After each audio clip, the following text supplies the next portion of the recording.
കുറ്റകൃത്യത്തിൽ ഏർപ്പെടുന്ന ഈ മുകേഷിനെ സംരക്ഷിക്കുന്ന ഒരു നിലപാട് പാർട്ടി സെന്ററിന്റെ പാർട്ടി സെക്രട്ടറിയോ പാർട്ടി CPI പാർട്ടിയുടെ ഭാഗത്തുനിന്നും ഉണ്ടാവില്ല. CPM-ന്റെ സെക്രട്ടേറിയറ്റ് ചേരുന്നുണ്ട്, അവർ ആ വിഷയങ്ങൾ ചർച്ച ചെയ്യും.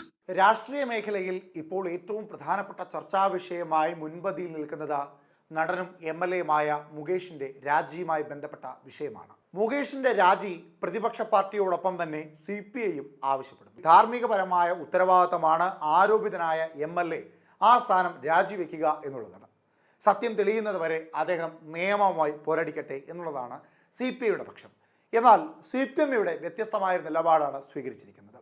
കോൺഗ്രസിന്റെ MLA-മാർക്കെതിരെ ഇത്തരത്തിൽ പല ആരോപണങ്ങളും ഉണ്ടായപ്പോഴും അവരാരും രാജിവെച്ചിട്ടില്ല. പിന്നെ എന്തിനാണ് മുകേഷ് MLA രാജിവെക്കുന്നതെന്ന ചോദ്യത്തിനെ CPI-യും എതിർക്കുക തന്നെയാണ് ചെയ്യുന്നത്. ഈ വിഷയത്തിൽ CPI-യുടെ ഏറ്റവും പ്രധാനപ്പെട്ട വനിതാ നേതാവായ ഇടുക്കി പീരിമേട്ടിലെ മുൻ MLA ആയ ബിജിമോൾ ഈ വിഷയവുമായി ബന്ധപ്പെട്ടുകൊണ്ട് M5 ന്യൂസിനോട് സംസാരിക്കുകയുണ്ടായി. ബിജിമോളുമായുള്ള ഫോൺ സംഭാഷണം കേൾക്കാം. കമ്മ്യൂണിസ്റ്റ് പാർട്ടിയുടെ നിലപാട് വളരെ വ്യക്തമാണ്.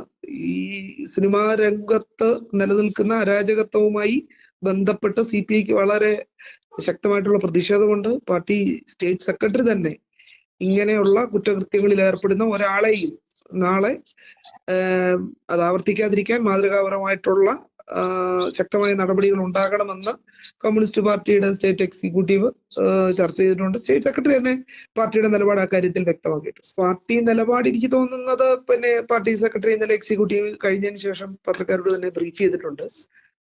മുകേഷ് രാജിവെക്കണം എന്ന കാര്യത്തില് ആണ് പാർട്ടി എനിക്ക് തോന്നുന്ന അത് മുഖ്യമന്ത്രിയുമായിട്ട് ആ വിഷയങ്ങളൊക്കെ സംസാരിച്ചിട്ടുണ്ടാവും എന്നാണ് ഞാൻ വിചാരിക്കുന്നത്. എന്തായാലും കുറ്റകൃത്യത്തിൽ ഏർപ്പെടുന്ന ഈ മുകേഷിനെ സംരക്ഷിക്കുന്ന ഒരു നിലപാട് പാർട്ടി സെന്ററിന്റെ പാർട്ടി സെക്രട്ടറിയോ പാർട്ടി CPI പാർട്ടിയുടെ ഭാഗത്തുനിന്നും ഉണ്ടാവില്ല.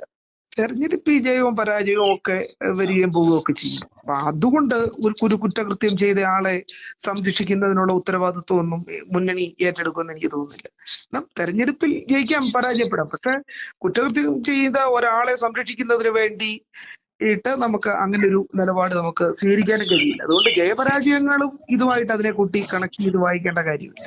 അല്ല, ഇപ്പൊ അതിനകത്ത് എനിക്ക് തോന്നുന്നു ഇന്നിപ്പോ CPM-ന്റെ സെക്രട്ടേറിയറ്റ് ചേരുന്നുണ്ട്, അവർ ആ വിഷയങ്ങൾ ചർച്ച ചെയ്യും.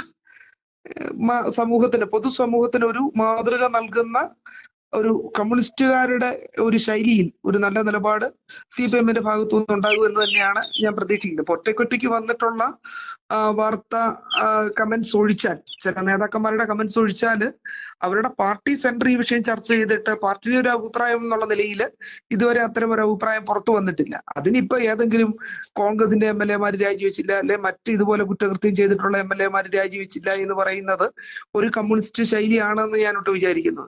ഏതെങ്കിലും ഒരു MLA-ക്ക് വേണ്ടി ഒരു പാർട്ടി കൂടുതലായി പണം ചെലവഴിക്കുമെന്നുള്ള വിശ്വാസമൊന്നും എനിക്കില്ല. കാരണം തെരഞ്ഞെടുപ്പില് അതിന്റെ പ്രവർത്തനങ്ങൾക്ക് ആവശ്യമായ ഇലക്ഷൻ കമ്മീഷൻ തീരുമാനിച്ചിട്ടുള്ള ഒരു തുകയുണ്ട്. സ്വാഭാവികമായിട്ട് അതായിരിക്കില്ല, കുറച്ച് പണം കൂടിയൊക്കെ തെരഞ്ഞെടുപ്പ് കമ്മീഷന് കൊടുക്കുന്ന കണക്ക് കഴിഞ്ഞിട്ടുള്ള പണമൊക്കെ ഒരുപക്ഷെ സ്ഥാനാർത്ഥിയോ അല്ലെ അവരുമായി ബന്ധപ്പെട്ട ആളുകളോ ഒക്കെ ചെലവഴിക്കുന്നുണ്ടാവും. അതല്ലാതെ ഏതെങ്കിലും ഒരു രാഷ്ട്രീയ പാർട്ടി ഒരു പർട്ടിക്കുലർ ഒരു കാൻഡിഡേറ്റിനെ ജയിപ്പിക്കാൻ വേണ്ടി അമിതമായി പണം ചെലവഴിക്കും എന്നുള്ള വിശ്വാസമൊന്നും എനിക്കില്ല. അതുകൊണ്ട് അത് ഇതുമായി കണക്റ്റഡ് അല്ല, രണ്ടാണ് വിഷയം. നമ്മൾ വളരെ വ്യക്തമായിട്ട് പറഞ്ഞല്ലോ, അതിപ്പോ KB ഗണേഷ് കുമാർ ആയാലും മുകേഷ് ആയാലും ആത്മയായാലും ഏതെങ്കിലും രാഷ്ട്രീയ പാർട്ടി ആയാലും ഇനിയിപ്പോ NGO ആയാലും കൊള്ളാം, മാതൃകാപരമായ ശിക്ഷ ഇത്തരം കുറ്റകൃത്യങ്ങളിൽ ഏർപ്പെടുന്ന ആരായാലും, ഏത് വലിയവനായാലും ചെറിയവനായാലും മാതൃകാപരമായ ശിക്ഷാ നടപടികൾ ഉണ്ടാകണം.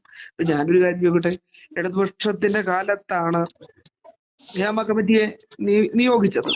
ആ കമ്മിറ്റിയുടെ റിപ്പോർട്ടുകൾ വന്ന് അതുമായി ബന്ധപ്പെട്ട ചർച്ചകൾ ഉണ്ടാകുന്ന ഒരു സമയത്ത് തന്നെ FIR ഇട്ട്, അതും നോൺ ബെയിലബിൾ ആയിട്ടുള്ള FIR ഇട്ട് കേസ് രജിസ്റ്റർ ചെയ്ത് അതിനുവേണ്ടി ഒരു പ്രത്യേക അന്വേഷണ സംഘത്തെ നിയോഗിച്ച് അവരതിന്റെ നിയമപരമായ നടപടിക്രമങ്ങളിലേക്ക് പോയി കഴിഞ്ഞു. കുറ്റകൃത്യം ചെയ്ത ഒരാളെയും സംരക്ഷിക്കുന്നതിനുള്ള, അതിപ്പോ MLA ആയാലും കൊള്ളാം, MP ആയാലും കൊള്ളാം, ആരായാലും കൊള്ളാം, X or Y ആരായാലും അവരെ ആരെയും സംരക്ഷിക്കാൻ ഗവൺമെന്റ് നിൽക്കില്ല എന്നൊരു സന്ദേശം, വളരെ സോളിഡ് ആയിട്ടുള്ള ഒരു സന്ദേശം ഇതിനോടകത്ത് ഗവൺമെന്റ് തന്നു കഴിഞ്ഞു. അപ്പൊ അതിന്റെ നടപടിക്രമങ്ങളിലാണ് ഗവൺമെന്റ്. ആ ഒരു സമയത്ത് നമ്മൾ അസ്യൂം ചെയ്തിട്ട് ഗണേഷ് കുമാറിനെയോ അല്ലെ മുകേഷിനെയോ ഏതെങ്കിലും കുറ്റവാളിയെ സംരക്ഷിക്കുന്നതിന് ഗവൺമെന്റ് നിലപാടെടുക്കും എന്ന് അസ്യൂം ചെയ്യാൻ കഴിയില്ല. പ്രത്യേകിച്ച് ഇടതുപക്ഷ ഗവൺമെന്റ് അങ്ങനെ ഒരു കാരണവശാലും ചെയ്യില്ല എന്ന സന്ദേശമാണ് ഇപ്പൊ നമുക്ക് കിട്ടിക്കൊണ്ടിരിക്കുന്നത്. അങ്ങനെ തന്നെ ആയിരിക്കും ഒരു നിലപാട് അത് ആരുടെ കാര്യത്തിലും. ഇത് രണ്ടും തെറ്റാണ്. ഹേമ കമ്മിറ്റിയെ നിയോഗിച്ചത് ഗവൺമെന്റാണ്, ഇടതുപക്ഷ ഗവൺമെന്റാണ് ഹേമ കമ്മിറ്റിയെ നിയോഗിച്ചത്. ഹേമ കമ്മിറ്റി റിപ്പോർട്ടുമായി ബന്ധപ്പെട്ട് ആ കമ്മിറ്റിയുടെ ശുപാർശകളിൽ പറഞ്ഞിട്ടുള്ള കാര്യങ്ങളുണ്ട്. അതിൽ പേരുവിവരങ്ങളുമായി ബന്ധപ്പെട്ടാണ്, പ്രത്യേകിച്ച് മൊഴി കൊടുത്തിട്ടുള്ള സ്ത്രീകളുടെ പേരുവിവരങ്ങൾ പുറത്തു വരരുത് എന്ന് അവർ തന്നെ ആ ഒരു കാര്യത്തിൽ നിലപാടുകൾ സ്വീകരിക്കുമ്പോൾ സ്വാഭാവികമായിട്ട് അവരുടെ സ്വകാര്യത സംരക്ഷിക്കാനുള്ള ഉത്തരവാദിത്വം ഗവൺമെന്റിനുണ്ട്. ഈ അടുത്ത കാലത്താണ് വിവരാവകാശവുമായി ബന്ധപ്പെട്ട് ഒരു വിവരാവകാശ പ്രവർത്തകരാണ് ഈ വിവരങ്ങൾ പുറത്തു കൊണ്ടുവരുന്നതും മാധ്യമങ്ങളുടെ മുമ്പിലേക്ക് എത്തിക്കുന്നതുമൊക്കെ. ഇതിന്റെ ഒരു അനുബന്ധമായി നമ്മൾ കാണേണ്ടതുണ്ട്. സ്വാഭാവികമായിട്ട് ഒരു ദുരന്തം ഉണ്ടായി, ശരിക്കും പറഞ്ഞാൽ ദുരന്ത നിവാരണവുമായി ബന്ധപ്പെട്ട പ്രവർത്തനങ്ങൾ അല്ലെ ആ ദുരിതാശ്വാസ നിധി സമാഹരിക്കുന്നതടക്കമുള്ള പ്രവർത്തനങ്ങളിൽ സപ്പോർട്ട് ചെയ്ത് നിൽക്കുന്ന മീഡിയയുടെ ശ്രദ്ധ എന്തിനാണ് ഗവൺമെന്റ് തിരിക്കുന്നത്? വെറുതെ എന്താ പറയുക, ഊഹാപോഹങ്ങൾ മാത്രമാണ്. അതിന് നമ്മൾ ആ ലെവലിൽ അതിനെ കണ്ടാൽ മതി. ആർക്കെന്തും പറയാമല്ലോ, അഭിപ്രായ സ്വാതന്ത്ര്യമുള്ള നാടല്ലേ നമ്മുടേത്. അതുകൊണ്ട് ഈ രണ്ട് സംഭവങ്ങളെ ഒരു കാരണവശാലും കണക്ട് ചെയ്യുന്നത്. മറ്റത് ഒരു ദുരന്ത ഭൂമിയിൽ ഉണ്ടായ ഒരു ഒരു അപകടം അല്ലെ ഒരു ദുരന്ത ഭൂമിയിൽ നിന്ന് അതിലേക്ക് ലഭിക്കുന്ന ഒരു പണം ഏതെങ്കിലും തരത്തിൽ ഗവൺമെന്റിന് ഡൈവേർട്ട് ചെയ്യാന്നൊക്കെ പറഞ്ഞു കഴിഞ്ഞാല് അതൊക്കെ എന്താ പറയാ, വെറുതെ ഒരു ഗവൺമെന്റിനെ മോശമാക്കാൻ വേണ്ടി ദുരിതാശ്വാസ പ്രവർത്തനങ്ങളെ പുറകോട്ടടിക്കുന്നതിന് വേണ്ടി ഒരുപാട് ആളുകൾ നടത്തിയല്ലോ. മുഖ്യമന്ത്രിയുടെ ദുരിതാശ്വാസ നിധിയുമായി ബന്ധപ്പെട്ട് അൺവാണ്ടഡ് ആയിട്ടുള്ള എത്രമാത്രം ഡിസ്കഷൻസ് ആണ് കൊണ്ടുവന്നത്. ഇത് ഓപ്പൺ അല്ലേ? ആ സൈറ്റിൽ കയറി നോക്കിയാൽ ആർക്കും ആര് കൊടുത്ത സംഭാവന എത്രയാണ് എന്നതടക്കം അത്രയും സുതാര്യമായി ഓപ്പണായി നിൽക്കുന്ന കാര്യങ്ങളെ അതിന്റെ ഒരു മെറിറ്റിനെ ഡിമോറലൈസ് ചെയ്യുക എന്നുള്ളതല്ലാതെ ഇത്തരം ആരോപണങ്ങൾക്ക് പിന്നിൽ യാതൊരുവിധ കഴമ്പുമില്ല. രണ്ടും രണ്ട് വിഷയങ്ങളാണ് എന്നുള്ളതാണ് എന്റെ അഭിപ്രായം.